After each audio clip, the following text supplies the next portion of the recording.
Capítulo 16. O quarto de Clifford. Jamais a casa parecerá tão lúgubre a pobre Hepzibah como quando foi executar a sua desgraçada tarefa. Ao caminhar ao longo dos tristes corredores, abrir uma porta emperrada atrás da outra e subir a escada rangedora, olhou em torno, ansiosa e amedrontada. Não teria causado surpresa a sua mente atribulada se, atrás de si, ou ao seu lado, ouvisse o farfalhar de vestes de pessoas mortas ou rostos lívidos esperando no pavimento superior. A sua conversa com o juiz Pynchon, que representava tão perfeitamente a pessoa e os atributos do fundador da família, a tinham levado ao fúnebre passado, e esse passado oprimia-lhe o coração. Tudo que ouvirá contar a respeito de legendárias tias e avós, da fortuna ou do infortúnio dos Pynchon agora, lhe voltava à memória, sombrio, fantasmagórico, frio, como a maior parte dos episódios da história da família. Tudo parecia apenas uma série de calamidades, reproduzindo-se em sucessivas gerações, com uma tonalidade geral, e pouco variando, salvo o contorno. Mas agora Hepzibah tinha a impressão de que ela própria, o primo juiz e Clifford, todos os três juntos, se achavam na iminência de acrescentar um incidente aos anais da casa, com um realce mais acentuado de mal e sofrimento, que o levaria a destacar-se de todos os outros. É assim que a aflição do momento presente assume uma individualidade e um caráter de desfecho, destinado a desaparecer depois de algum tempo e desvanecer-se no encadeamento cinzento comum aos tristes ou alegres acontecimentos de muitos anos antes.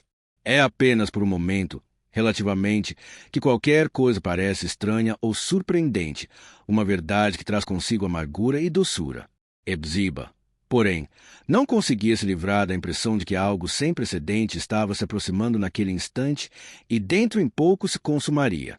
Seus nervos estavam à flor da pele. Instintivamente, ela parou junto à janela em arco e olhou para a rua, a fim de captar seus objetos permanentes com a sua percepção mental, e se afastar assim, com mais firmeza, da vertigem e vibração que afetava sua esfera mais imediata. Ela sentiu, podemos dizer, uma espécie de choque, quando encontrou tudo com a mesma aparência dos dias anteriores, com exceção da diferença entre um dia ensolarado e um tempestuoso. Percorreu a rua com o olhar, de porta em porta, notando os passeios úmidos, tendo, aqui e ali, uma diminuta lagoa, formada, imperceptivelmente, nos buracos que haviam se enchido de água. Fez o maior esforço para ajustar a sua miopia, fixando o olhar em certa janela, onde em parte entrevira e em parte adivinhara uma costureira entregue ao seu trabalho. Hepzibah agarrou-se à companhia daquela desconhecida, mesmo tão longe. Depois, foi atraída por uma caleça, que passava velozmente, e ficou contemplando seu teto molhado e lustroso e as suas rodas que espalhavam água, até o carro sumir-se na esquina, recusando-se levar mais adiante a mente distraída e fútil, porque amedrontada e atribulada, da pobre solteirona.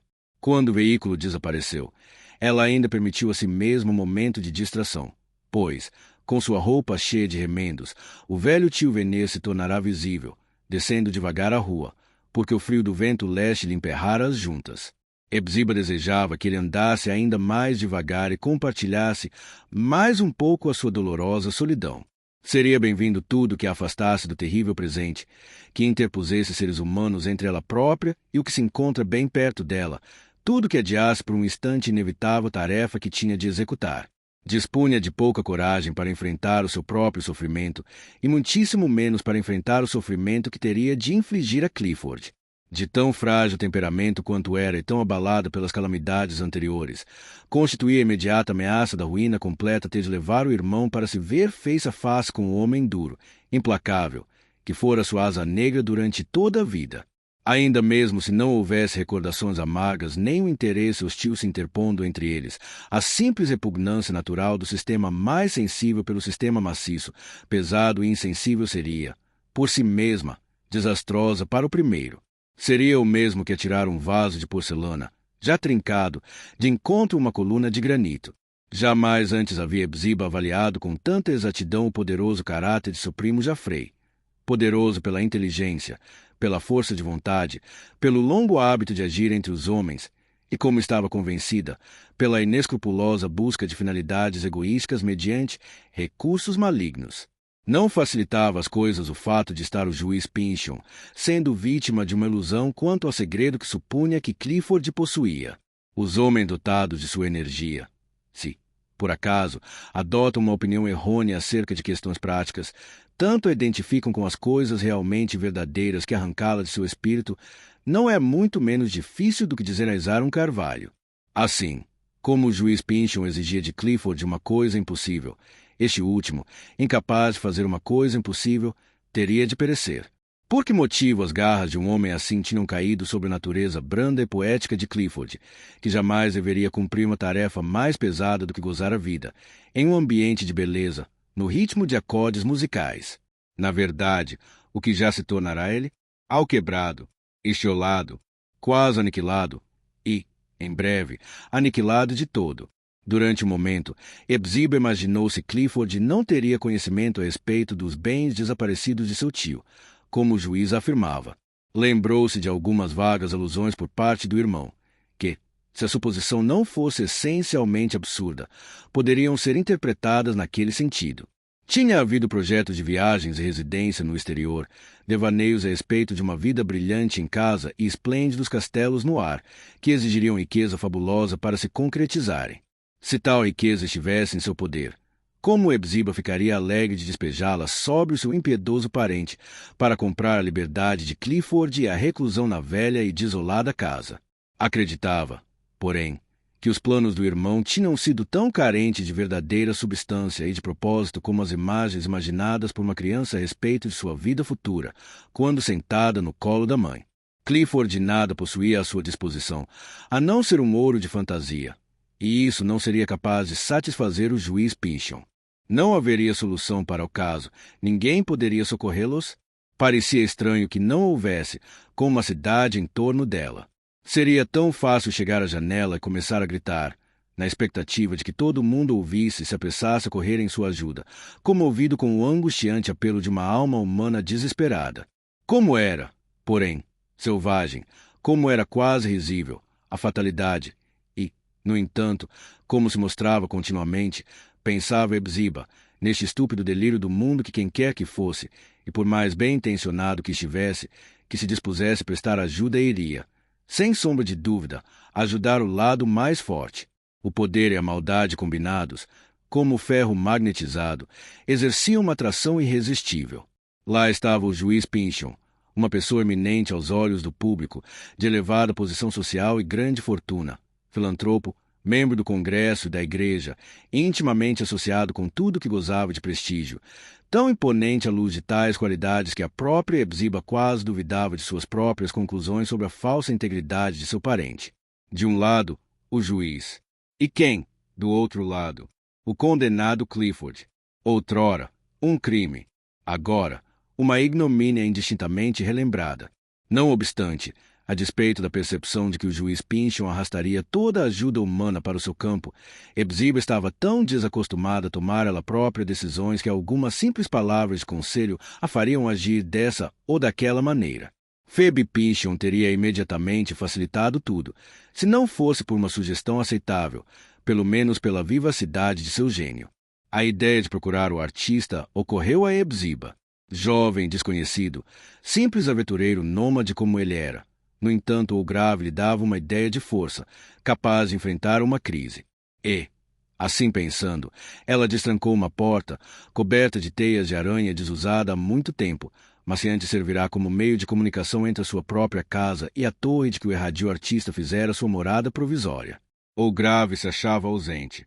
Um livro, virado para baixo em cima da mesa, um rolo de manuscritos, uma folha de papel escrita pela metade, um jornal, alguns instrumentos relacionados com a atual profissão do morador e vários daguerreótipos rejeitados davam a impressão de que estava por perto. Aquela hora do dia, porém, como Hepzibah deveria saber, o artista se encontrava em seu estúdio na cidade. Com um impulso de curiosidade que se insinuou entre os seus sombrios pensamentos, a solteirona olhou um dos daguerreótipos e viu o juiz Pynchon olhando-a de cara fechada. O destino a enfrentava, face a face. Hepzibah voltou de sua inútil busca, com o coração pesado pela decepção. Durante todos os seus anos de reclusão, nunca se sentirá tão sozinha como se sentia agora. Tinha a impressão de que a sua casa estava situada em um deserto, ou que, mercê de um encantamento, tivesse se tornado invisível para os que moravam ou passavam junto dela, de modo que qualquer infortúnio, acidente insignificante ou crime, ali ocorresse sem possibilidade de socorro.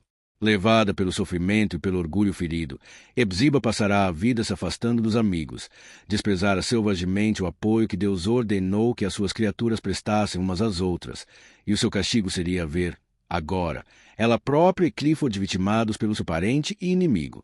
Voltando à janela em arco, ergueu os olhos, a pobre Hepzíba, carrancuda e míope diante do céu, e se esforçou, muito se esforçou, para enviar uma prece através do espesso véu cinzento das nuvens. Aquelas nuvens tinham se acumulado como que para simbolizarem uma grande massa de inquietação humana, inquietação, dúvida, confusão e fria indiferença, entre a terra e melhores paragens.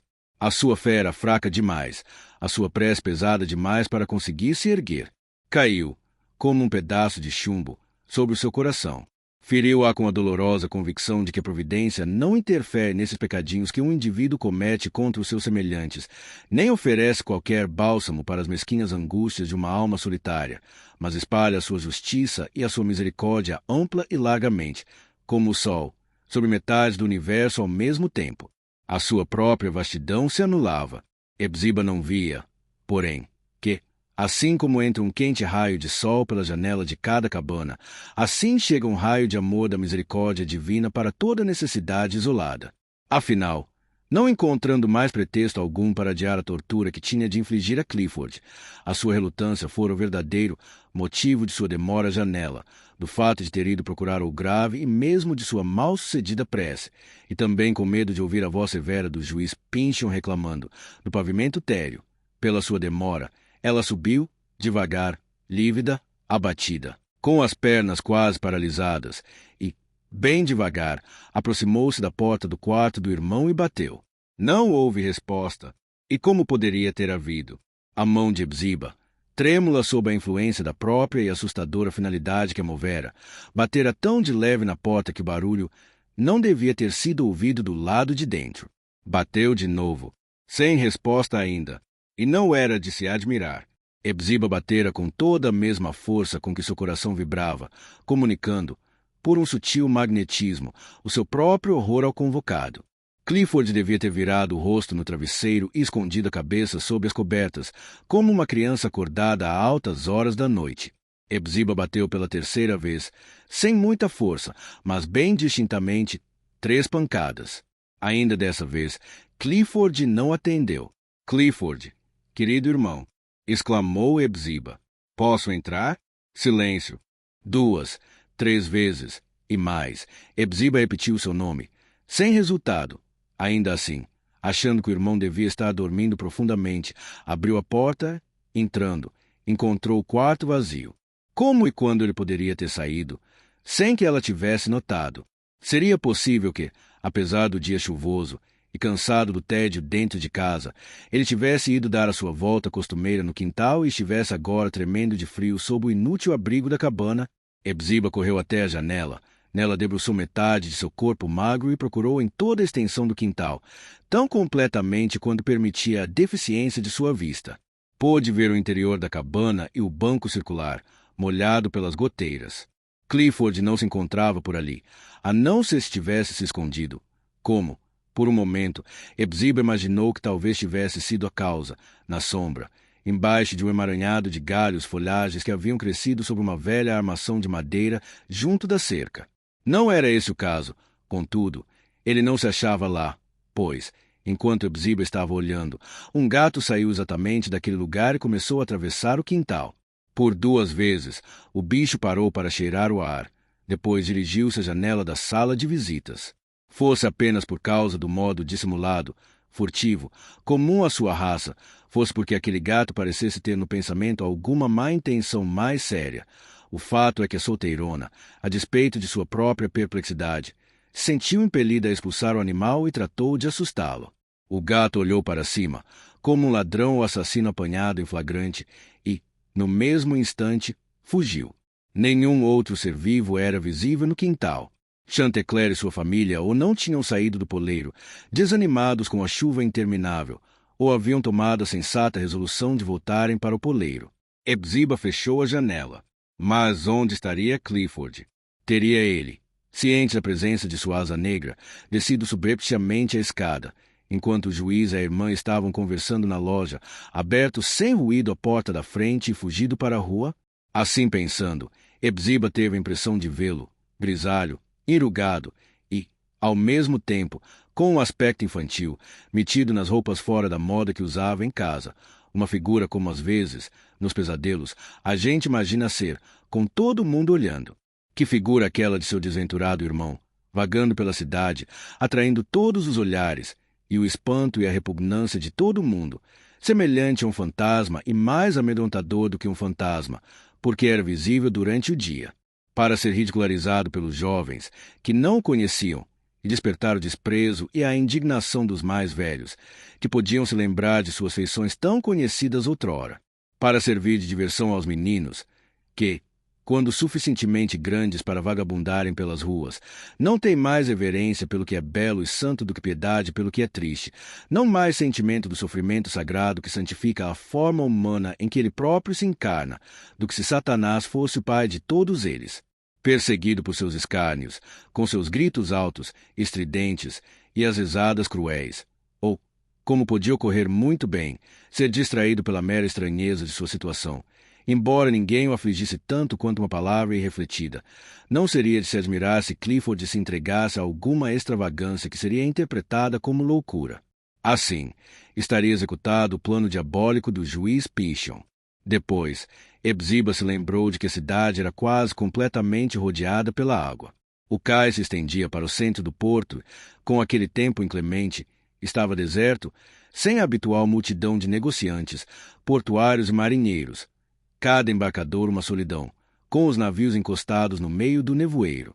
Teria seu irmão ido esbarrar ali, e, lá chegando, não teria imaginado haver ali um refúgio seguro ao seu alcance, e que, com um simples passo pendendo ligeiramente o corpo, ficaria fora do alcance de seu feroz parente? Que tentação! Fazer do sofrimento uma segurança, afundar-se, empurrado pelo seu peso, e nunca mais se erguer de novo. O horror dessa ideia era demasiado para Hepzibah.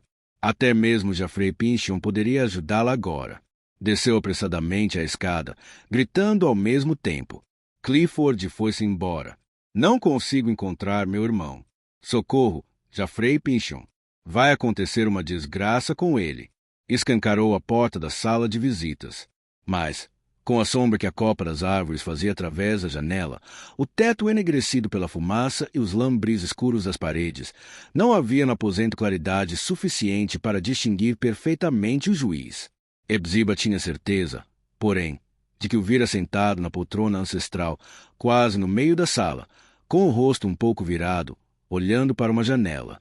O sistema nervoso de homens como o juiz Pynchon é tão firme e calmo que ele talvez não tivesse se mexido mais de uma vez desde que a prima se afastara, mas, na rígida compostura de seu temperamento, conservou a posição em que o acidente o lançara. Estou lhe dizendo, Jaffray, exclamou Hepzibah, impaciente, ao afastar-se da porta da sala para procurar em outros aposentos, que meu irmão não está em seu quarto. Você tem de me ajudar a procurá-lo. O juiz Pynchon, porém, não era homem para se levantar apressado de uma confortável poltrona, afetando a dignidade de seu caráter ou a sua larga base pessoal, levado pelo alarme de uma mulher histérica. Está me ouvindo, Jaffray Pynchon? Voltou a perguntar Hepzibah, ao se aproximar de novo da porta da sala, depois de mais uma busca improfícua. Clifford sumiu. Nesse momento, na porta da sala que dava para o interior da casa, apareceu Clifford em pessoa. O rosto estava prematuramente pálido, tão mortalmente pálido, na verdade, que, apesar da penumbra do corredor, Hepzibah pôde distinguir as suas feições como se estivessem iluminadas. A expressão era de escárnio e zombaria. De pé na soleira da porta, com a cabeça meio virada para trás, Clifford apontou o dedo indicador para o interior da sala e moveu-o vagarosamente, como se estivesse chamando a atenção não só de Hepzibah, mas do mundo inteiro, para algum objeto prodigiosamente ridículo. Essa atitude, tão inoportuna e extravagante, acompanhada também por um olhar que denotava mais alegria do que qualquer outra espécie de emoção, levou Hepzibah a temer que a sinistra visita do seu feroz parente tivesse lançado seu pobre irmão à completa insanidade mental. E não podia atribuir a outra coisa a imobilidade do magistrado do que supondo ocupado com o relógio, enquanto Clifford apresentava aqueles sintomas de loucura. Fique quieto, Clifford, sussurrou sua irmã, estendendo o braço para reforçar a súplica. Pelo amor de Deus, fique quieto. Deixe-o quieto. O que ele pode fazer de melhor? Retrucou Clifford, apontando, com um gesto mais largo, para a sala. Quanto a nós, Hepzibah, podemos dançar agora. Podemos cantar, rir, brincar, fazer o que quisermos. O peso foi-se embora, Hepzibah. Foi-se embora este velho mundo maldito, e podemos ficar tão despreocupados quanto a própria Phoebe. E, confirmando as palavras, começou a rir, ainda apontando para o objeto invisível para Hepzibah, dentro da sala. A irmã foi tomada, de súbito, pela intuição de que acontecerá alguma coisa horrível. Avançou, deixando Clifford para trás, e desapareceu na sala, mas quase imediatamente voltou, com um grito sufocado na garganta. Lançando ao irmão um apavorado olhar inquisidor, continuou olhando, tremendo da cabeça aos pés, juntamente com a paixão ou o susto, ainda se fazia sentir a tempestuosa alegria de Clifford. Meu Deus, o que será de nós? Murmurou Hepzibah. Venha, exclamou ele, em um tom decidido, bem diferente de seu comportamento habitual. Já estamos demorando demais. Vamos deixar esta casa velha para o nosso primo Jaffrey. Ele vai aproveitar muito. Hepzibah notou, então, que o irmão vestira um sobretudo muito velho, no qual andara metido durante todos aqueles dias chuvosos. Ele fez um gesto, mostrando seu intento, pelo que ela pôde compreender, de saírem os dois juntos da casa. Há momentos de caos, de cegueira e de embriaguez na vida de pessoas a quem falta uma verdadeira força de caráter, momentos de prova, em que a coragem mais precisa afirmar-se, mas nos quais aqueles indivíduos, se entregues a si mesmos, caminham atordoados, sem rumo, ou seguem docilmente quem quer que se mostre disposto a guiá-los, ainda mesmo se for uma criança. Por mais absurda ou mais insana, qualquer decisão lhes é bem-vinda. Hepzibah chegará àquele ponto. Desacostumada de tomar uma decisão, de assumir uma responsabilidade, horrorizada com o que acabará de ver, e com medo de perguntar, e até de imaginar, como tudo se passará, apavorada com a fatalidade que parecia perseguir o irmão, estupefata com a espessa, sufocante, a atmosfera de horror que enchia a casa de um cheiro de morte e obliteradas todas as funções do raciocínio. Ela se curvou, sem uma pergunta e em um instante, à vontade que Clifford manifestava.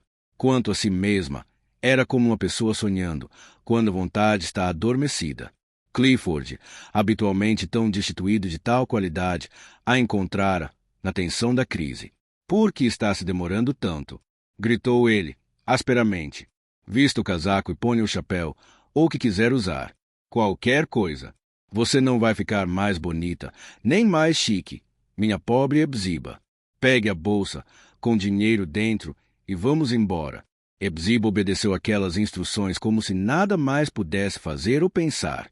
Começou a imaginar, na verdade, por que seria que não acreditava, e até que intolerável intensidade de estonteante horror o seu espírito lutaria para se ver livre do pesadelo, e quando conseguiria compreender que nada daquilo realmente acontecerá.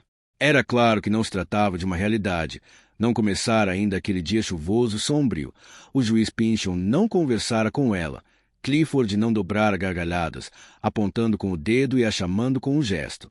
Ela simplesmente se afligira, como acontece muitas vezes com as pessoas solitárias, por causa de um pesadelo.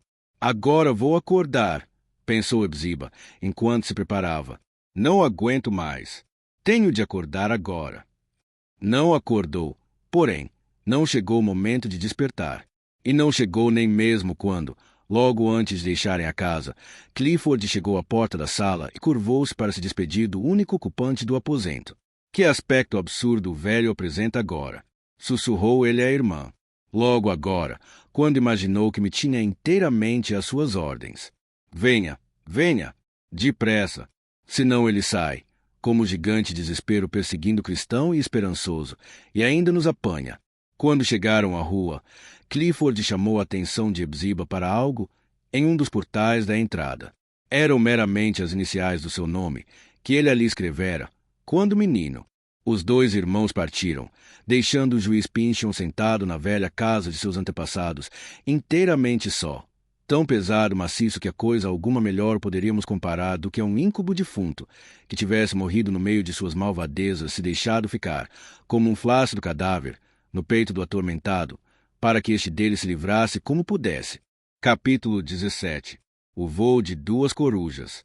Embora se estivesse no verão, o vento leste fazia com que batessem desesperadamente os poucos dentes restantes da pobre Hepzibah, enquanto ela e Clifford o enfrentavam, ao caminharem pela rua Pynchon, rumo ao centro da cidade.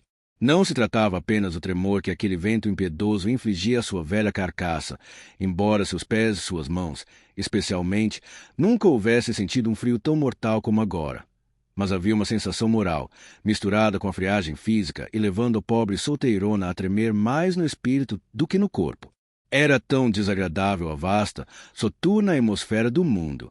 Tal é, na verdade, a impressão que ela causa a todo novo aventureiro, mesmo quando nela mergulha enquanto a mais quente pulsação da vida lhe está borbulhando nas veias.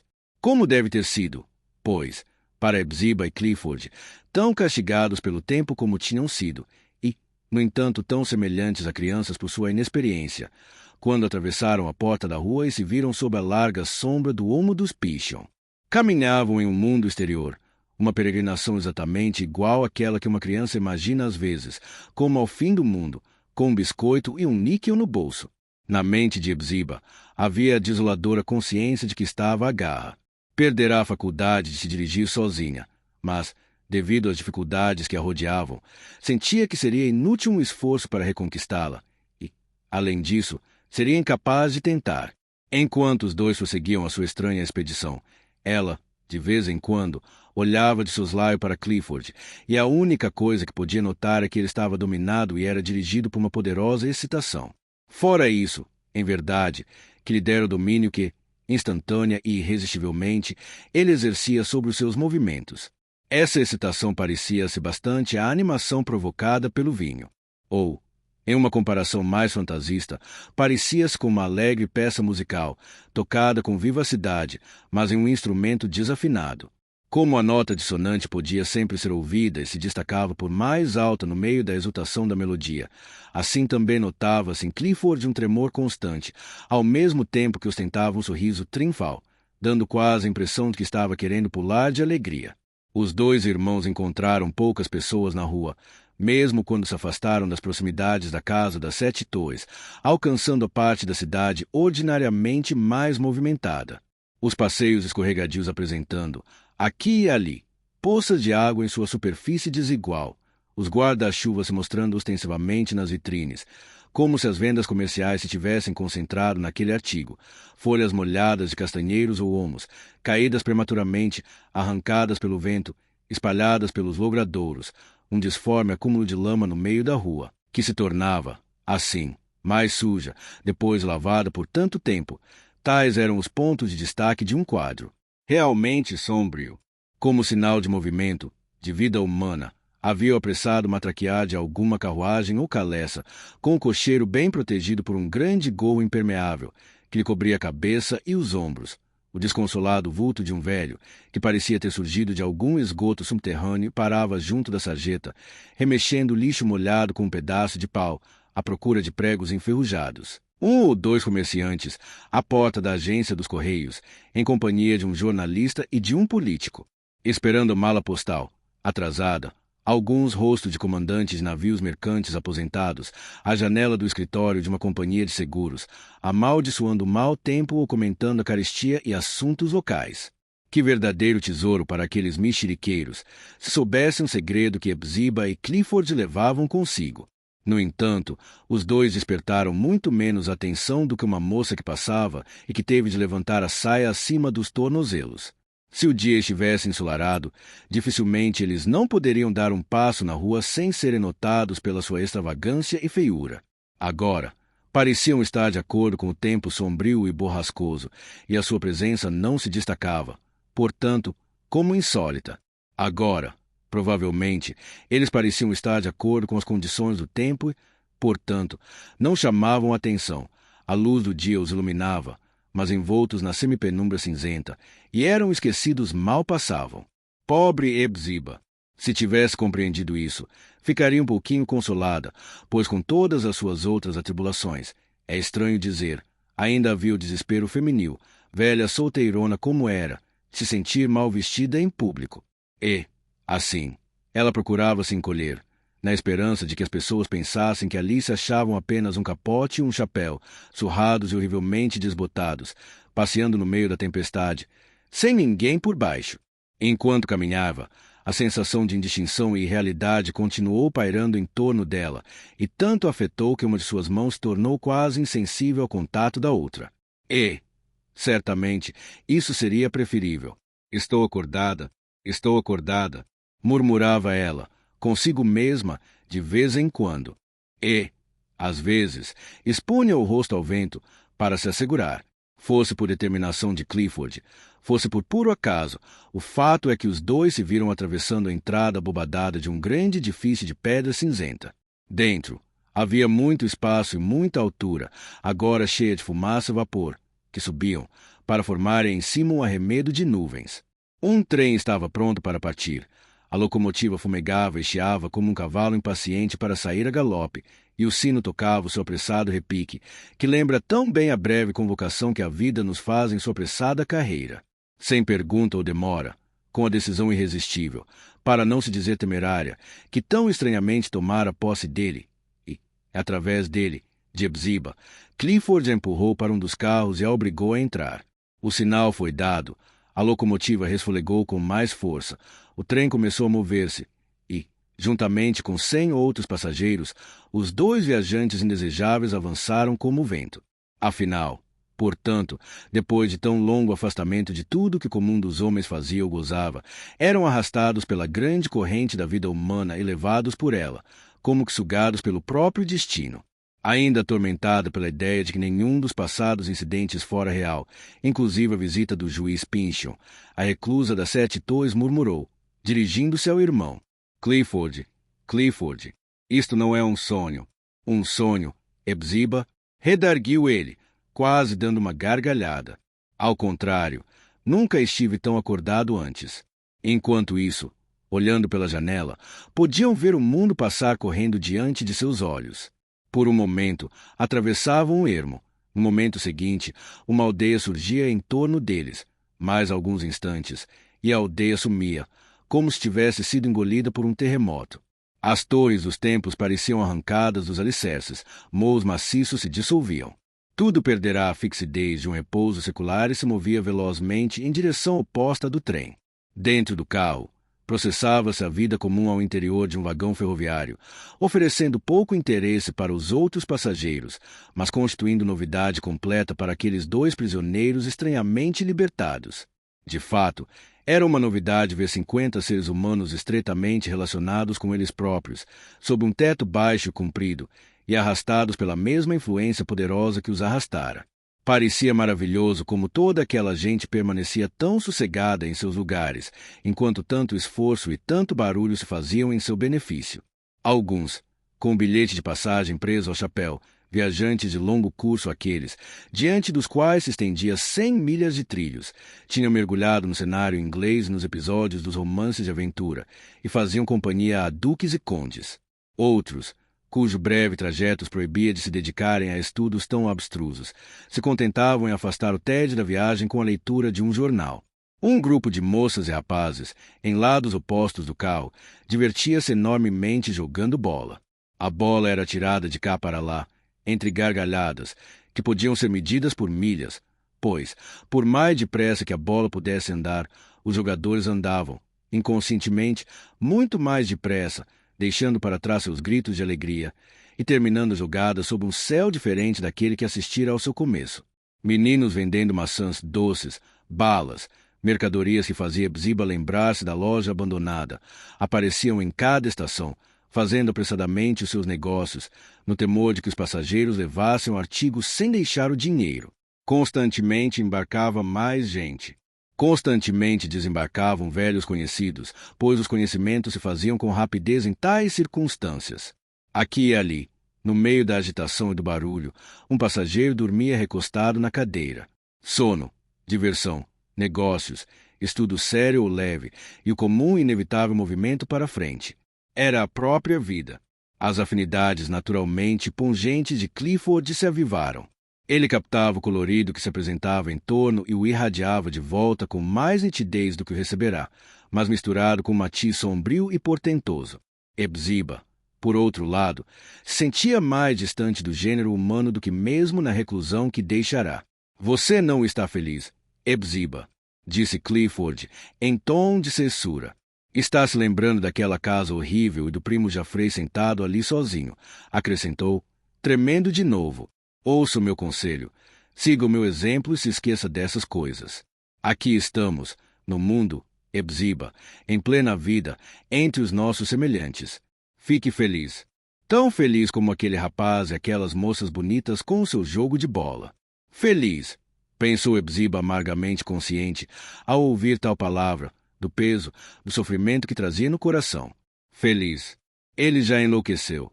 E se eu me sentisse, de repente, bem, acordada, eu também enlouqueceria. Se uma ideia fixa é loucura, ela não estaria talvez muito longe da loucura. Enquanto os dois eram levados pelo sacolejante e barulhento trem, sobre os trilhos de aço, de acordo com as imagens mentais de Hepzibah, o trem parecia estar subindo e descendo a rua Pishon. Com milhas e milhas de cenários variados, para ela não havia outros cenários, senão as velhas 7 torres, com o musgo e as plantas daninhas crescendo nos cantos, e a vitrine, um freguês batendo na porta ou tocando a campainha, mas sem perturbar o juiz Pynchon. Aquele velho casarão estava em toda parte. Movia sua pesada estrutura com mais velocidade do que o trem e aparecia em cada lugar para onde Hepzibah olhava. A sua mente era muito pouco maleável para captar novas impressões tão prontamente como a de Clifford. Ele possuía uma natureza alada. Ela se parecia mais com um vegetal e dificilmente poderia viver, se arrancada pelas raízes. Aconteceu, assim, que se alterou a relação existente, até então, entre ela e Clifford. Em casa, era ela a guardiã. Agora, ele se tornará o guardião da irmã, e mostrava compreender o que estava relacionado com a nova situação com singular rapidez de raciocínio. Clifford adquirira energia viril e vigor intelectual. Pelo menos, parecia tê-los adquirido, ainda que precária e transitoriamente. O chefe de trem apareceu para recolher as passagens, e Clifford, que ficará com o dinheiro, pôs em sua mão uma nota, como vira outras pessoas fazendo. Para o senhor e a senhora também? Perguntou o chefe de trem. E para qual estação? Para a mais longe, respondeu Clifford. Não tem importância. Estamos viajando apenas para nos divertirmos. Escolheu um dia bem estranho para isso. Observou um velho, de olhar penetrante, que estava sentado do outro lado do carro e observava os dois irmãos com visível curiosidade. Com este tempo horrível, não há coisa melhor do que ficar em casa, com um bom fogo na lareira. Não concordo plenamente com o senhor, disse Clifford cortesmente, aproveitando a deixa para a conversa que lhe era oferecida. Acho, ao contrário, que essa admirável invenção que é a estrada de ferro, com o vasto e inevitável melhoramento que acarretará, tanto no que diz respeito à rapidez quanto à comodidade, está destinada a pôr de lado essa ideia de casa e lareira, substituindo-a por coisa melhor. Em nome do bom senso, retrucou o velho, visivelmente irritado, o que pode haver de melhor para um homem do que a sua própria casa, com o calor da lareira? Essas coisas não têm o mérito que muita gente lhes atribui, replicou Clifford. Em poucas palavras, pode-se dizer que tem servido para uma finalidade mesquinha. A minha impressão é que essa grande e ainda crescente facilidade de locomoção nos vai levar de volta ao estado nômade. O senhor deve saber, meu caro senhor, deve ter observado por experiência própria, que todo progresso humano se processa em círculo, ou, para usar uma figura mais precisa e mais bela, em uma curva espiral ascendente. Enquanto imaginamos que estamos caminhando para frente, alcançando, de passo a passo, uma posição inteiramente nova, nos achamos, na realidade, voltando a algo há muito tempo tentado e abandonado, mas que agora encontramos sublimado, requintado, aperfeiçoado no rumo do seu ideal. O passado não é mais que uma profecia grosseira e sensual do presente e do futuro. Apliquemos essa verdade ao assunto de que estamos tratando. Nas épocas mais remotas da nossa raça, os homens moravam em cabanas temporárias, de galhos de árvores, feitas tão facilmente quanto o ninho de uma ave, e que construíam.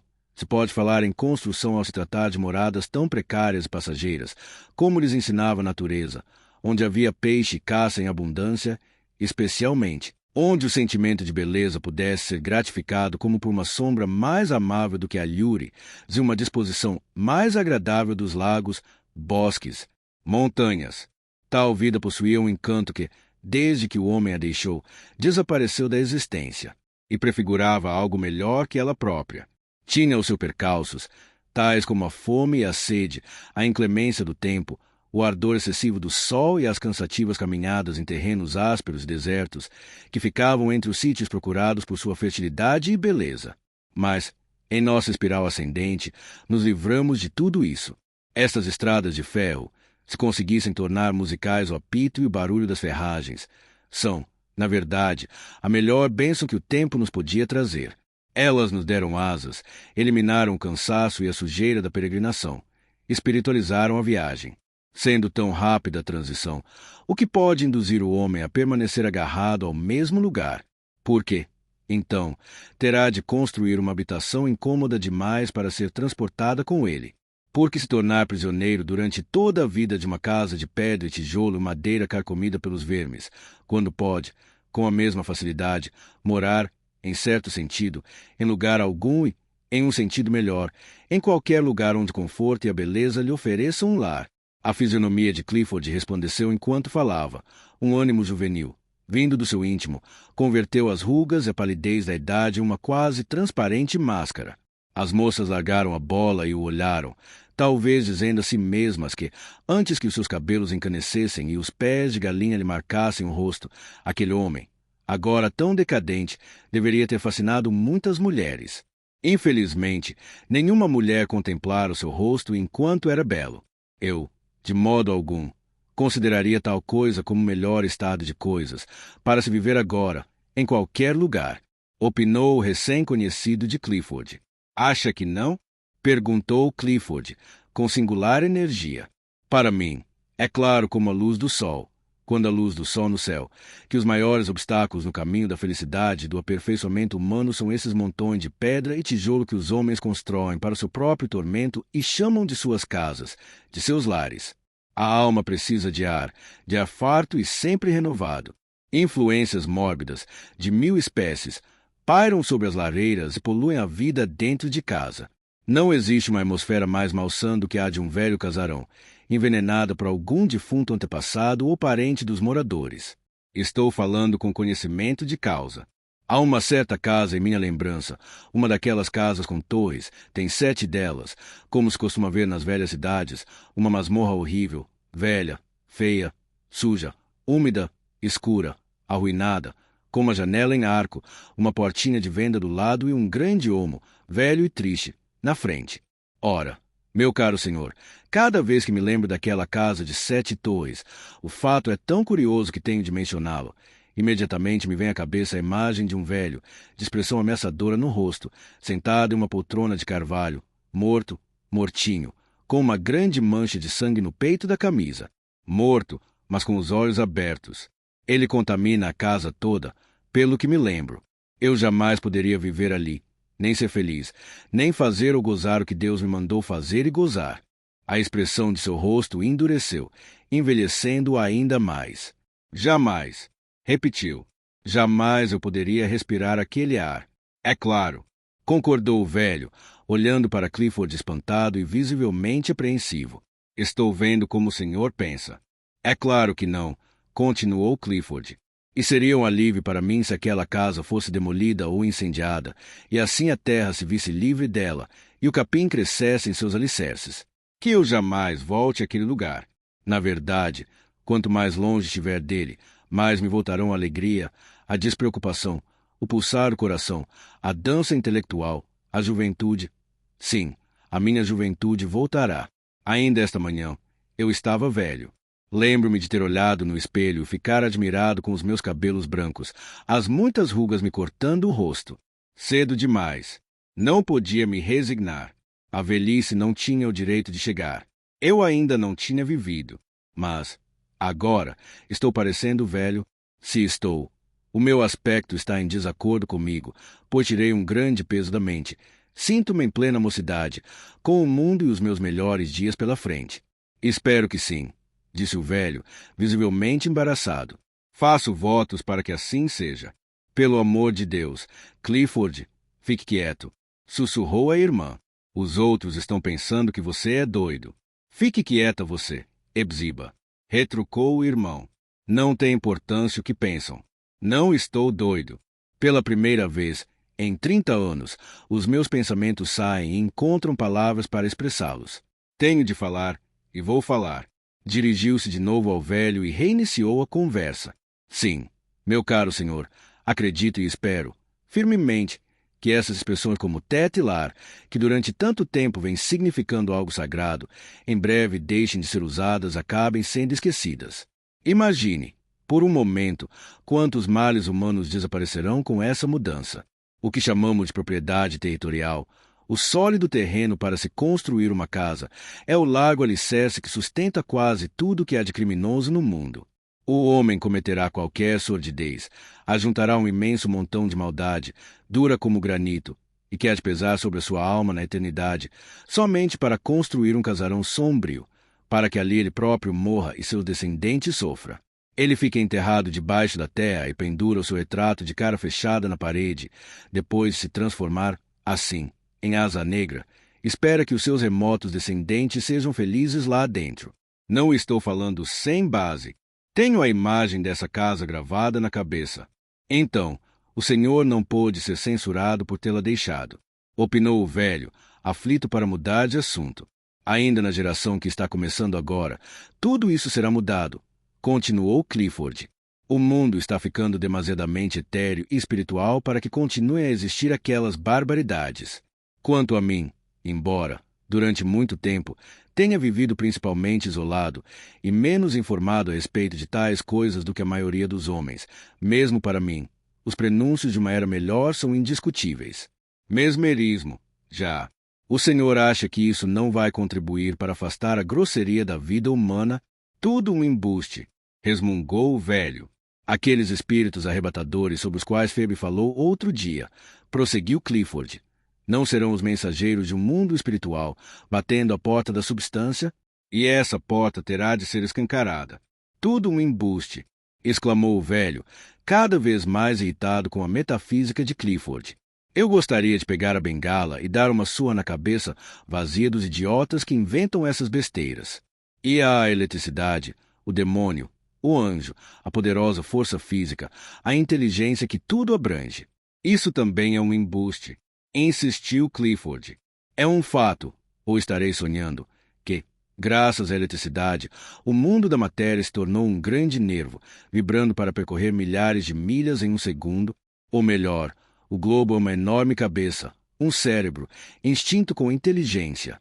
Ou direi que é, antes, um pensamento, nada mais que um pensamento, e não mais a substância que julgamos ser? Se o senhor está se referindo ao telégrafo, disse o velho, olhando para os fios do telégrafo que corriam ao longo da estrada. É, sem dúvida, uma excelente coisa, se os especuladores com algodão e a política não tomarem conta dele. Uma grande coisa, sem dúvida, particularmente no que diz respeito à descoberta de assaltantes de bancos e de assassinos. Não concordo com esse ponto de vista, replicou Clifford. Um assaltante de banco e o que o senhor chama de assassino, do mesmo modo, tem o seu direito, que os homens esclarecidos e conscienciosos devem encarar com o espírito liberal, tanto mais quanto o grosso da sociedade está inclinado a condenar a sua existência. Um recurso quase espiritual, como é o telégrafo, deveria ser consagrado a missões mais elevadas, profundas, alegres e santas. Os amantes, todos os dias, todas as horas, tantas vezes quanto sentissem vontade, poderiam enviar palavras vindas do coração, do Maine para a Flórida, assim.